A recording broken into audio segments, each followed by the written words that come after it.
Hi everybody, it's Christina, Quick to Tarot Biz Mentor here from the Profitable Psychic Divination and Business Academy. Welcome to today's video. This is video number 4 in our series about soulmates and twin flames. I hope you've been enjoying this series so far. I hope you've learned something, and I hope that it's helped you put into words or thoughts things that you already believe about soulmates and twin flames. So today we're going to talk about a really interesting concept, is the concept of the Soulmate Ascension process. So I mentioned in, I think it was the second video, where I mentioned soulmates and twin flames are kind of the same thing.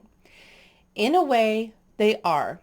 At their essence, they are. So in our last video, the 6 signs that you're in the presence of a soulmate, we learned that soulmate relationships, whether romantic or otherwise, are relationships that are built on respect and trust, and they're beneficial, mutually beneficial, co-cooperative relationships with other people.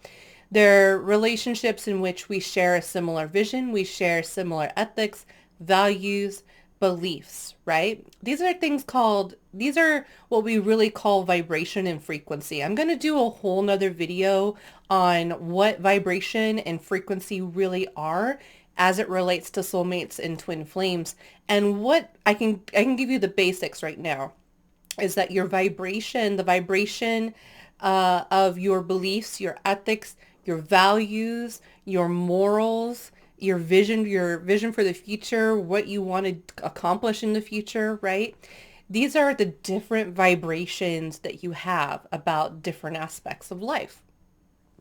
You have a different vibration when it comes to love. You have a different vibration when it comes to career. You have a different vibration when it comes to everything.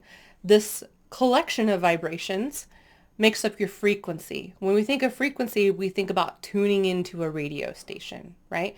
What frequency is that radio station playing at? Which is a collection of songs, like a collection of vibrations of music, but only ideas about life and, the things that are important to the identity of who we are right now, that make up our core value system.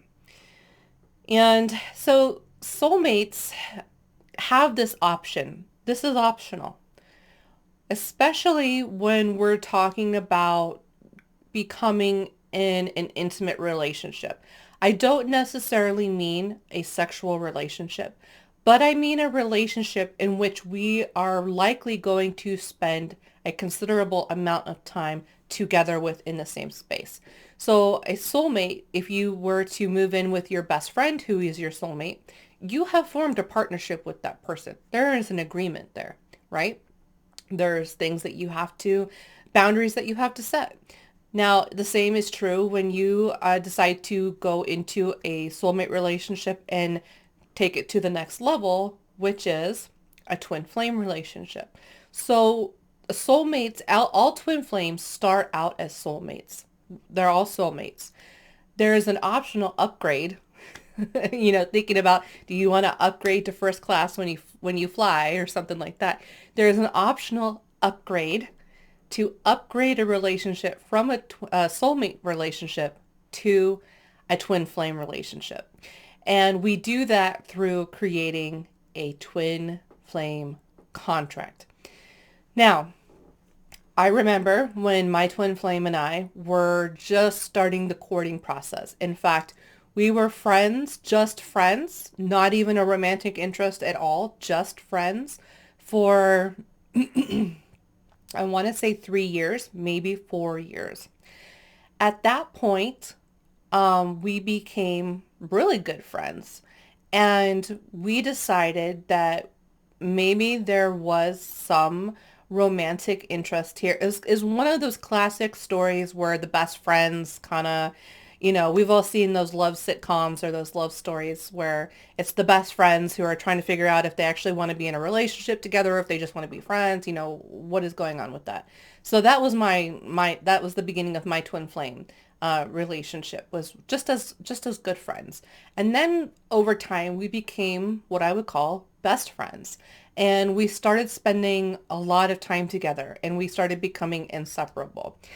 So then we started talking and discussing. And this is so important. We think about soulmates and twin flames as these spiritual relationships, and they are. But they are also firmly rooted in the mundane, which means if you are going to take a soulmate relationship and go through the extension process together to become twin flames, there is a negotiation that must happen. And mostly, the first place that we go to in negotiations are mundane things like, where are we going to live?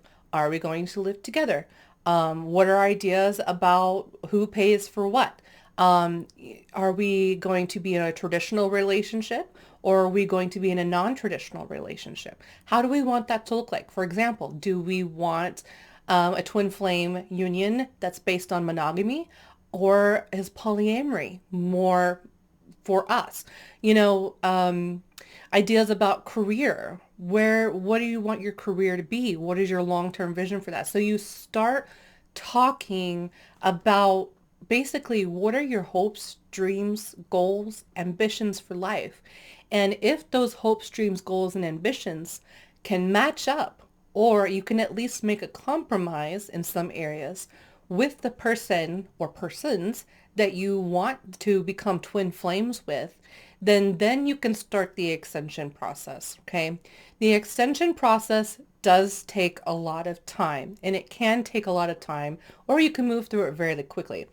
And we kind of think about twin flame union in mundane terms as things like marriage, or having a spiritual ceremony to denote that, you know, these two or more beings are now this one being, that they're working together in this cooperative relationship.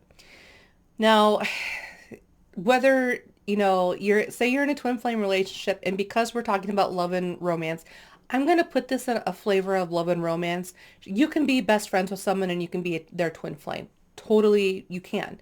But I really want to talk about more the romantic side of this.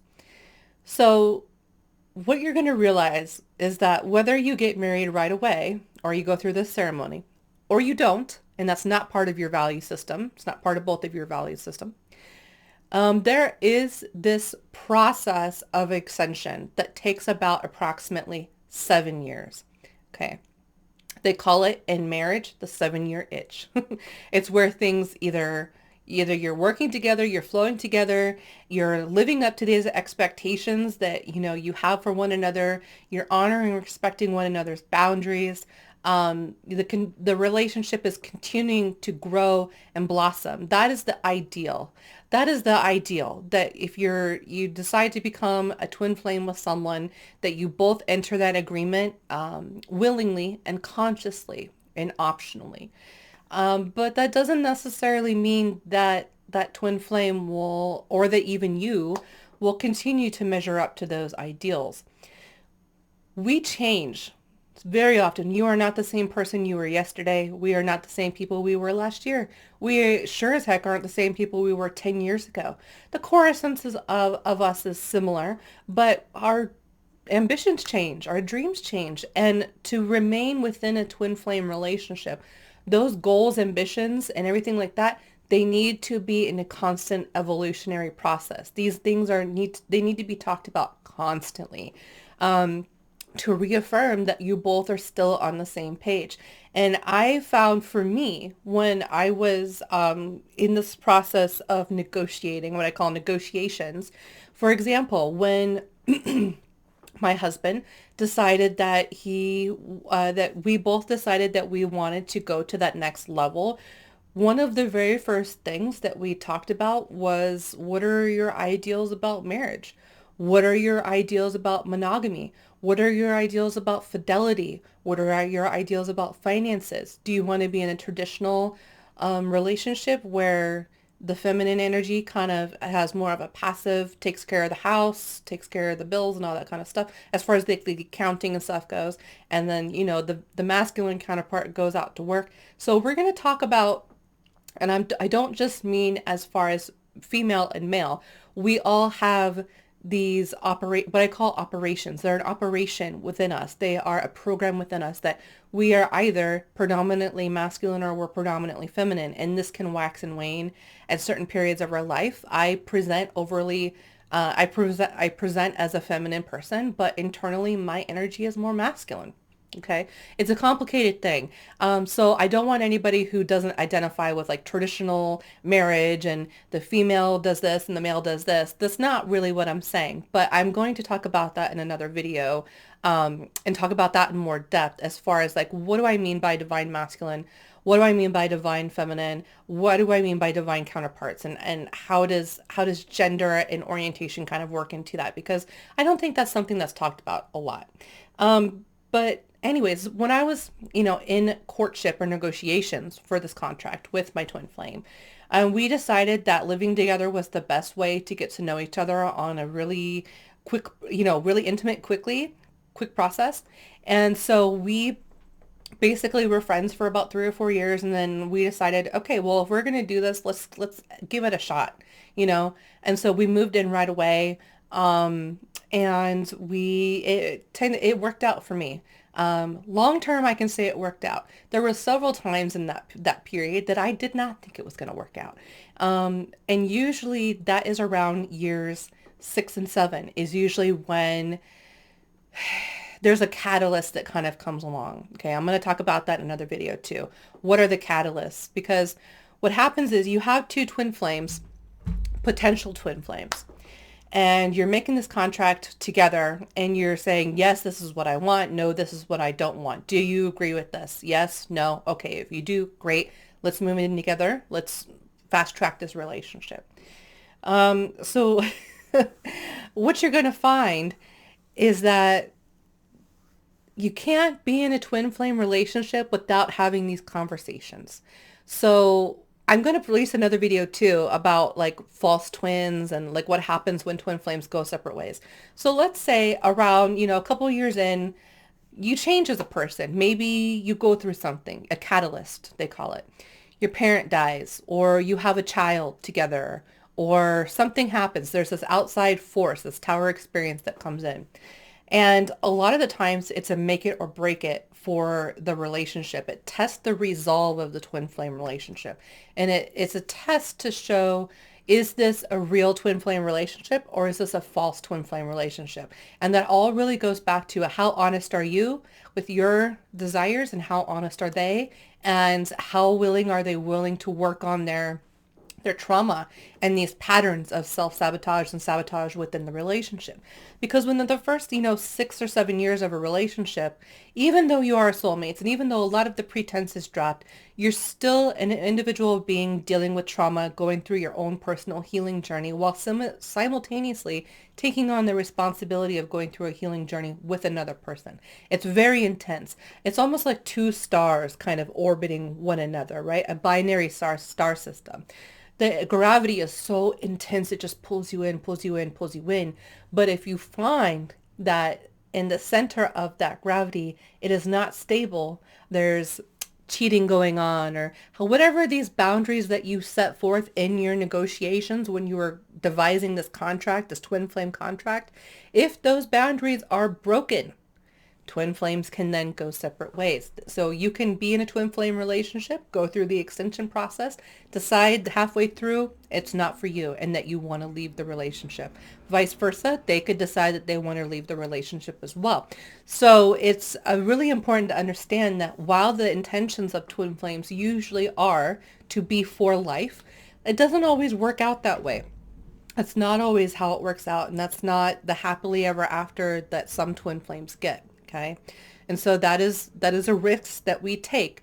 When we are in a twin flame relationship, the twin flame relationship, it's a lifestyle choice, and you have to understand that as well. A twin flame relationship is a lifestyle choice in which the relationship is placed at the highest caliber of anything else in one's life, above their religion, above their family, above their career, above everything. This relationship, the health and the priority of this relationship is number one. That's a difficult concept for some people to understand. But for a lot of people who feel that they want a twin flame in their life or have multiple twin flames, this is an urge, a yearning within you. Okay. You just know that this is the right path for you. So there's going to be a lot of people that are probably thinking, I would never put a relationship above anything else in my life. And that's totally okay. Maybe a twin flame relationship is not for you. But I do want to speak to the people that this is our path and this is what we want. And we want a relationship with someone that is going to take precedence over everything else, to be the most important experience that we will ever experience. Okay. So when you decide to go into a twin flame ascension process with another person, there's some things that you're going to have to accept, right? So number one, the first and foremost, it means putting the relationship above all else. This is the contract you're negotiating. These are literally elements of that contract, okay? And it's an agreement that the most important thing in life is the health of that relationship. And the moment that the health of that relationship suffers, it no longer becomes the most important thing. And at that point, a lot of twin flames will walk away from one another. And that usually, for me, with my twin flame, we were in negotiations for like 6 years. So we lived together for 6 years before we decided to get married. And at that 6th year or so, I was actually getting ready to walk away from the relationship because the agreements that we had made in the beginning, he was not living up to those agreements, and neither was I. And a lot of that was influenced by things that were kind of inside our control, but we didn't have a lot of control, stemming from self-sabotage, from trauma and things like that. Well, his father passed away very suddenly. His father got sick and passed away. And this is what I mean by a catalyst that will show up at the time. It's going to be the worst thing that will ever happen, but it's simultaneously going to be the best thing that will ever happen for the relationship too. Because it was at that time, dealing with his father's passing, that kind of woke him up out of these sabotaging patterns in which we came back together. And now it's been almost 20 years later and we're fine. We've never had an issue since that date. Sometimes it will take an outside force or you leaving the relationship to wake your twin flame up. It's very easy to become distracted in a twin flame journey with outside things, okay, and outside people. Very easy to get distracted because we are higher and lower vibrational beings simultaneously at the same time, right? It's always a struggle, leaning towards being the better person, leaning towards being the light worker, leaning towards doing the right thing, quote unquote, right thing for all parties. And it can be easy to kind of get distracted from that as well. You make one mistake and, oh, that's a life-changing mistake, right? So for us, it was the catalyst of his father passing away, and that's what brought us back together. And I'll talk more about the actual journey and, the ideas of like twin flame runners and chasers. I'm a runner. He's a chaser. So there is a different dynamic that goes on with that. Anyhow, so the most important thing in the contract is that the relationship is either the most important thing or it's not. And if it's not, then we're going separate ways. Number two, it also means measuring up to your partner or your partner's vision of you. So because we are light workers and because we are wanting overwhelmingly beneficial relationships with our soulmates and potential twin flames, we want to ensure for the most part that, these relationships have really good intentions. And if we are not mirroring that back in our own life, like we can't have all of these expectations that we have of our twin flame and require them to measure up to that and not measure up to theirs. That doesn't work, right? That's a one-sided toxic codependent relationship. And we want to try to avoid that. We don't want it to go into the toxic codependency, area. We want to work through that, heal through that, and come out on the other side victorious of that. That's part of the dharma of being in a twin flame relationship, right? And so being in a twin flame relationship means that you're going to have to face your self-sabotaging patterns. It can sort of feel challenging at times especially if you haven't learned how to communicate with one another yet. Constructive criticism can often sound mean, and holding each other accountable to our individual boundaries can feel mean when we're setting those boundaries. How many of you have felt like, when someone breaks your boundaries, that, you feel mean to have to hold them accountable to that? Or how many of you have ever felt when someone on the opposite end has held you accountable to their boundaries and you felt like they were being mean to you? Okay. Again, these are all unhealed programs and operations and loops that are playing out within our energetic field that we need to work through on an individual level. Our twin flames can help us work through those things, but the primary responsibility of that, it's on us. And understanding that bettering oneself, working together for self-development, that is one of our love languages as twin flames. The third thing is consciously and willingly agreeing to each other's negotiations. You're going to have things that are important to you. For me, it was I wanted to be monogamous. I wanted a relationship forever.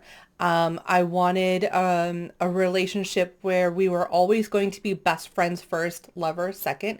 I wanted a relationship in which they would get along with my parents and my family and there would be love there. And I wanted a relationship in which I would get along with their family and their parents and their siblings and there would be love there.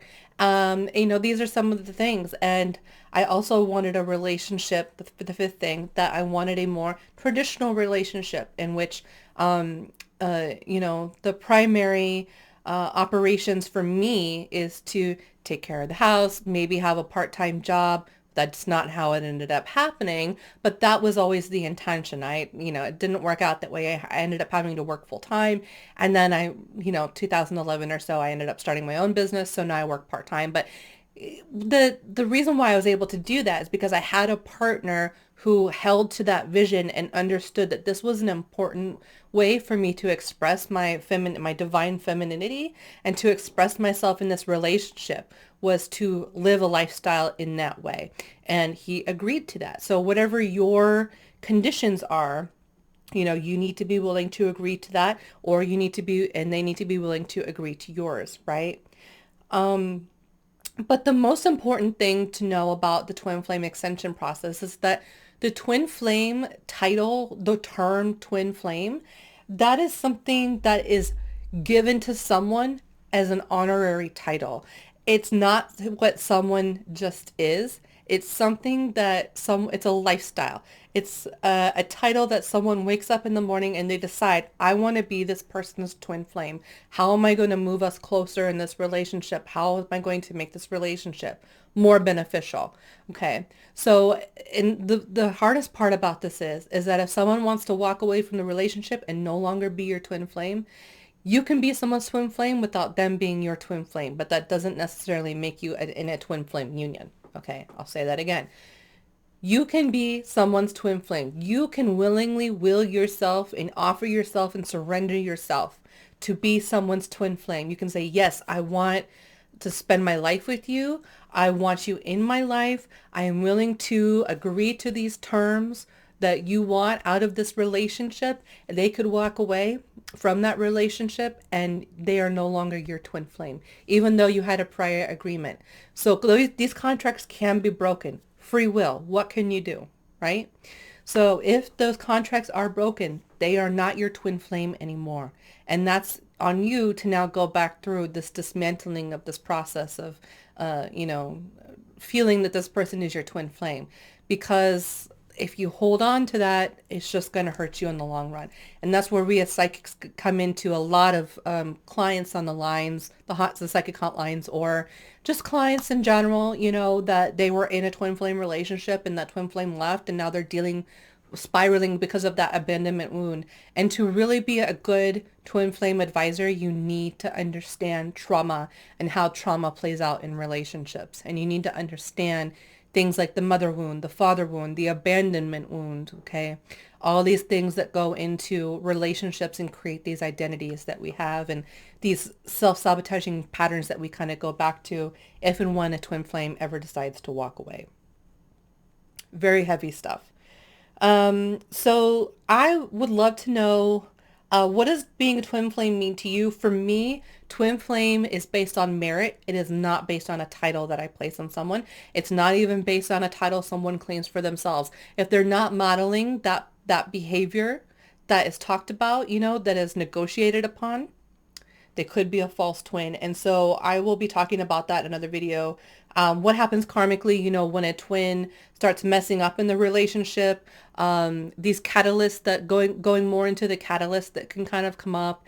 Also talking about how to know if you've been activated as a twin flame. So how do you know that you're ready to start the soulmate ascension process to become a twin flame, to enter into a twin flame union with someone, and how to identify a false twin, which is basically a form of psychic vampirism, a very sneaky form of psychic vampirism, but psychic vampirism nonetheless. So I hope you enjoyed this video. I will see you in the next training, and just FYI, I have a special going on for some trainings that would be really beneficial for you. I have the Give the Most Epic Tarot Readings for Love and Relationships training. That's on sale for the month of February. You can find the link below. Also, if you are a psychic reader on Etsy and you want to expand your love and relationship readings, check out my SEO pack for love and relationship readers. It's going to help you fluff up your Etsy shop to where you have a lot more listings to attract people who want love and relationship readings, and it will help you get more attention to your listings because you'll be using more targeted SEO terms.